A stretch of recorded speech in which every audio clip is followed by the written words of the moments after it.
What's up, everyone? I'm Don Ferguson, and welcome to another exciting episode of Something New here in the Teeqlife Basement Bar, where we are actually doing something new. And I am joined by Adam Edwards, the digital brand ambassador for Rabbit Hole Distillery. What's up, Adam? How you doing? Hey, what's going on, Don? I'm doing really well. You know what? Life is good. Look where I'm at right now. I know. Well, life, right? You can see where I'm at. We're in the Teeqlife Basement Bar, so welcome virtually. And where are you at?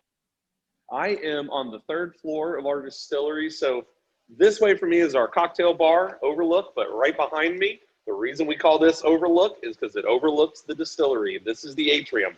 This is where we got all of our fermenters and stills in here. It's a beautiful spot. Absolutely gorgeous. That's super. I mean, mine doesn't. It pales in comparison to the magic. I don't want to make it feel bad. you know. Next time we do this, which will be, just to let people know, this is going to be a series. So there's a little, a teaser for what's to come. So we will be doing this again, and I'll step up my game. I don't know.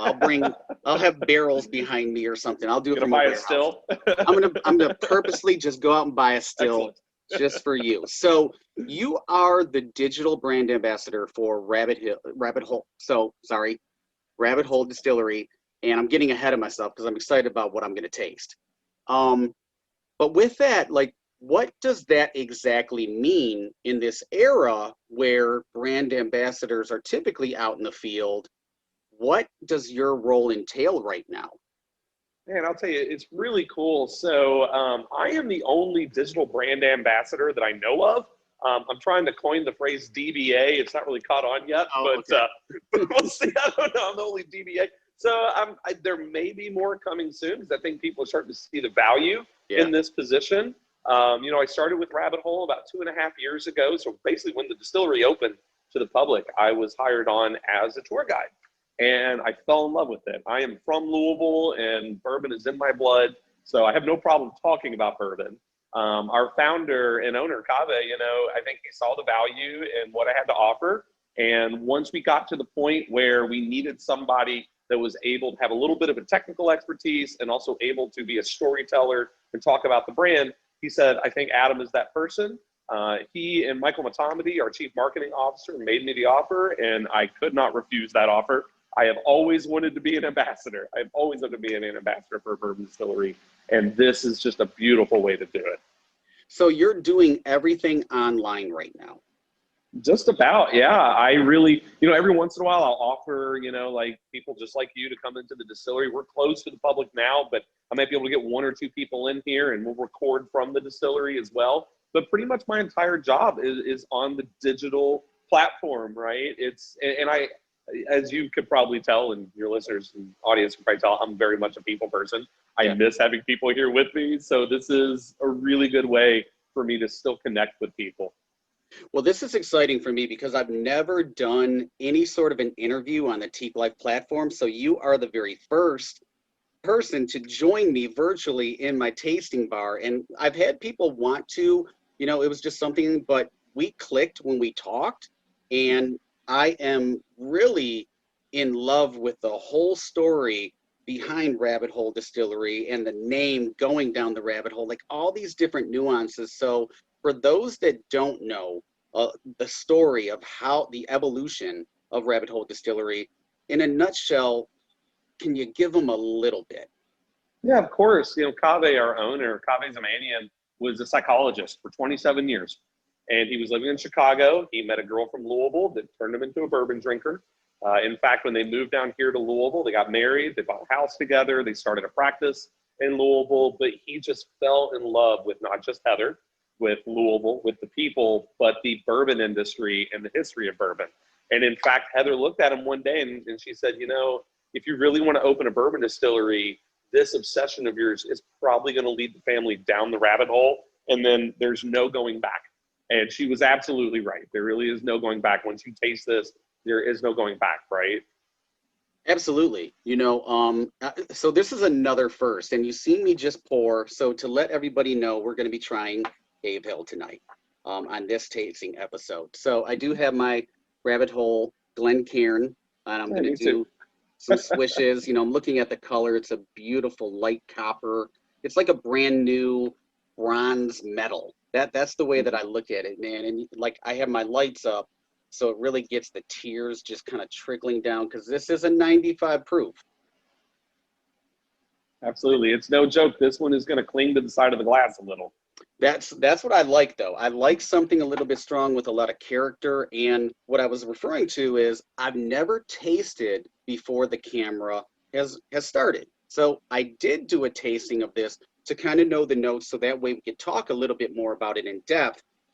And overall, it's phenomenal. I'm just gonna, for you out there at home watching, this is phenomenal. Now, we did on a previous episode, we tried the High Gold, which is the first, is it the only rye in the portfolio? It's the only high rye bourbon. Okay. So we do have a rye whiskey as well, but this is Okay. the only high rye bourbon. Okay. Yeah, so, oh man, it smells so amazing. But anyway, like, yeah, I really love the story. I love the name Rabbit Hole because it is, you know, for those in the industry, which I talk to a lot of people in the industry, once you take that leap getting into the liquor industry, it's like going down a rabbit hole. It's a lot to know, it's a lot to learn, and it's the little things that people don't really understand, like bottle. Bottle design is extremely important, and I talk about that on the platform. So do you know, and I don't know if you do, was this the first and only design of the bottles when they first started, or did they evolve into something of this nature? Did they start off as something different? So they entered the market like this bottle. We have not changed the bottle once they entered the market. Now, there were a whole lot that they experimented with. And what really drew Cave to this type of design, and he had a lot of say in the design of the bottle. He is our head whiskey maker, so he has a huge say in what is inside the bottle, but he also has a huge say, not just how the bottle is designed, but how the building was designed, how the flow of the tours happen, right? All of this, it all has a little bit of Cave in it. And what he wanted was something that was beautiful, but would also catch your eye, right? And this bottle really is kind of modeled after Heather, too. It's really everything in Rabbit Hole is about love. And it's about how she really took him, turned him from a Scotch drinker into a bourbon drinker, right? She really turned him away from Scotch, and she's really been his muse. And so this bottle really has that beautiful, eye-catching appeal, just like the love story between Heather and Cave is very eye-catching. It has just amazing appeal and has such depth. It's an elegant bottle, and when you said it's kind of modeled after his wife, like I can actually see it. Like it that made a lot of sense to me. The other thing about it is it's simple, elegant, but it gives a lot. And you know, the rabbit on the front of it. But what I really like, and a lot of people, I don't know if I don't see this a lot, which is super cool. The mash bill is on the side. And I think that's really important to allow people who are connoisseurs of a good bourbon whiskey, you know, is to be able to look at that and say, "Ooh, that's really interesting." And with what we're going to try, Cavehill, this mash bill to me is super interesting. To break it down, it is 70% corn, 10% malted wheat, 10% honey malted barley. So, and then it's 10% malted barley. With that being said, I have never heard, this is the first time I have heard of a honey malted barley. How does that happen? So honey malted barley is really, a lot of times brewers will use that. And it helps add a little bit more richness and depth to beer. And when you think about whiskey, right, it's beer before it's whiskey. So anything you can do to beer, you can do to whiskey. So I think, you know, when you kind of talked about, first of all, having that mash bill on that bottle. Super important. It's super important to be transparent with people. I think that really frustrated Cave when he first got into the industry. And you go into a liquor store, you see 30 bottles of bourbon on the shelf. There's like 4 people making everything, and you can't tell where any of it's from. You don't know what's in the bottle. So he always wanted to make sure that people knew exactly what was in there. But what's kind of a double-edged sword with this is when you look at this mash bill and you say, oh, there's no rye in this, it's going to be very soft and sweet. It actually has quite a bit of spice to it. The honey malted barley, where they toast the malted barley to give it like a honey color, it gives a little bit of honey flavor on the finish, especially. But the opening of this on the nose and on the front of the palate, there's spice. There is spice. There really is, like baking spices. Yeah, and to go back to it is, you know, the mash bill being on the bottle, it does so much. It is transparent. The other thing about it is if somebody's looking for something unusual, and Cave, that was, from what I read, his whole objective getting into the bourbon industry is to do something different. And with this mash bill, I think it's something different. And, you know, the notoriety, like everything, the accolades that this brand is getting is just absolutely phenomenal. And I love somebody entering a space doing something different. That just appeals to me. Well, why do white noise? You Right. know, he could have very easily done something that had already been done, made a whole bunch of money and walked away. But where's the legacy? Where's the fun? And when you're doing that, like we kind of already said, you know, there's no going back. If you truly have passion for something, I mean, Cave's family crest is Amari et Opus, you know, love and work. Mm-hmm. Do what you love and go Mm-hmm. all in. Find what you love and go all in. And so that's really the whole thing behind Rabbit Hole, is that once you find that passion, whatever it is in life, bourbon or art or music or tequila or food or, you know, anything, cars, whatever, go all in. And once you go all in, you will notice that there's no going back. You can't go back anymore. It's very boring. You're not going to be able to live your life. I 100% agree. And what that does is it never seems like work because you love it. It's a passion. And the other thing is when you do something different, like in the music industry, a lot of times people will create some new music that at first people don't flock to. But sooner or later, if it's good, they flock to it. And I look at that like, you know, groups like, you know, NWA for one, who, you know, Shania Twain, who made this pop country really kind of famous. So there's a lot going on. And if you make a great product that is unique and individualized, people will come. It might be a slow roll, but eventually they will. Absolutely. It's all about authenticity, right? Absolutely. So let's get into the nosing here. And what I'm picking up is a really nice toasted grain right off the bat. Now, with this being a 95, what I usually look for is how well it's blended. Am I getting alcohol vapors punching me in the eyeballs or you know, just reaching into my nostrils and strangling me? And I don't get that. It's crazy. Oh, man, it's nice corn. I'm almost getting like a orange peel, like an orange rind as well, some citrus. Like it's really nice. It is soft, it's delicate, and I think the wheat does help out in this area. It does, it softens it up a little bit. Yeah. You know, this really isn't a wheater because the wheat's not really the flavoring grain. The secondary flavoring grain on this is really the honey malt. It really is. I had to jump in. It is such a nice sweetness up front. Oh my God. Like it is terribly inviting. Now, one of the things when I drink my bourbons or whiskeys, I typically don't chill them. I don't have an ice cube, and I don't do droplets of water either. I don't like to cut it. How do you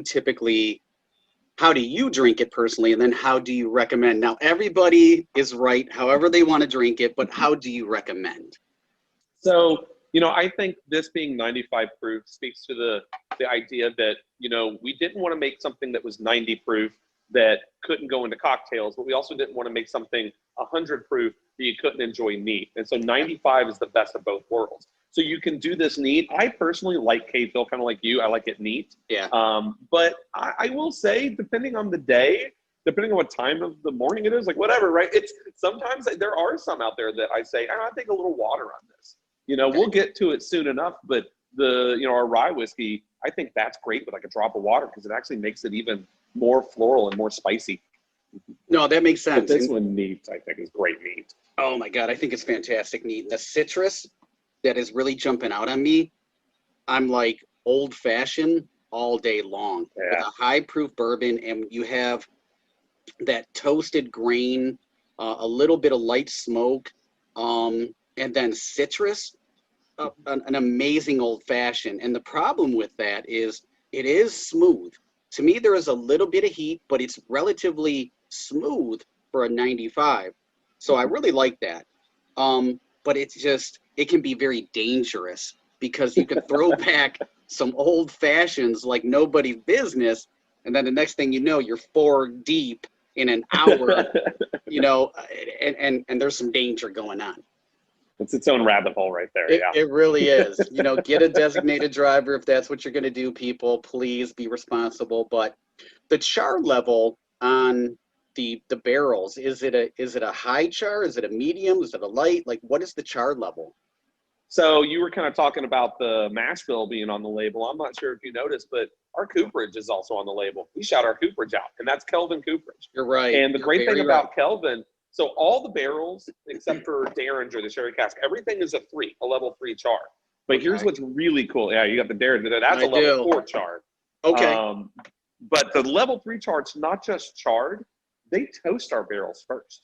Wow. So they will toast it first and then char it. So every single product that you get from Rabbit Hole comes out of a barrel that's been toasted and charred. And here's the really crazy thing. They do not use a gas flame at Kelvin. They actually build a wood fire underneath every single barrel. No. It's very Wow. important. I think a lot of people think about ingredients when it comes to bourbon, you know, water and grain and yeast. A lot of people leave out the barrel. That's a big ingredient. And so if you're using amazing barrels undergoing such an incredible process that Kelvin uses, you're going to get a phenomenal product. So that just enlightened me because I didn't know that. Like, that is amazing. And I typically do a lot of research, and I did do some research to have some notes, you know, but I had not found that anywhere. So hopefully that is kind of breaking news on a platform digitally about the barrels, because I really do. I don't think people pay enough attention or know enough about barrel charring, toasting a barrel, and the various degrees of that, and how it leads to the complexity of the flavors and the depth and just all the charisma that's packed into a bottle. It really is some magic, and it's an artistry. Very important. It's incredibly important to that final product, right? Very important. Extremely. So this is absolutely amazing. This is 100% Teeqlife approved. And what that means is I would buy it. I don't like to put my name on something or the brand's name, you know, on something that I wouldn't buy. It can be very good, but as you can, well, you can't see everything. I have like 250 different bottles of liquor in my bar. But with that being said, is like, I'm very selective in what I buy, but I truly enjoy this. I think I'm going to make an old fashioned, you know, with some toasted almond bitters and some citrus bitters as well. Oh, yeah. Yeah, and get that, because I think the toasted will really bring out the toasted grain and the toasted oak. But there's just there's a lot going on, and I mean, I really enjoy what Rabbit Hole is doing. And so we kind of touched on it, Derringer. So this is what people will be talking about next. We're going to be, and I'm excited because I've had a lot of my bourbon drinking friends tell me this is phenomenal. Like, I got to try it. And I don't know if you can see, but the seal is still on. I have not cracked this one open yet. I'm going to wait so that way, you know, down the road, we can actually really get into it. But as a preview, what can you tell us about Derringer? Just to kind of, you know what? I'm just going to give you a little taste. Okay. We've already talked about love a little bit, Yeah. and that love story between Cave and Heather. Derringer is all about love. Okay. Everything about Derringer is about love and that relationship between Heather and Cave. That's Okay. what Derringer is all about. It's all about love. So is that the reason of the cask selection? Yeah. Okay. It really is. We're not going to tell them then. We're going to leave it right there to get them in on the Excellent. next time. So, man, I truly appreciate the time spending with me, being, you know, the first interview in the Teeqlife basement bar. You know, like I said, I'll get a still for the next one. It'll be a lot of fun. It'll be a good time. But Cavehill is phenomenal. I truly love it. Like I said, I'm going to make an old fashioned right now. But any last words for us?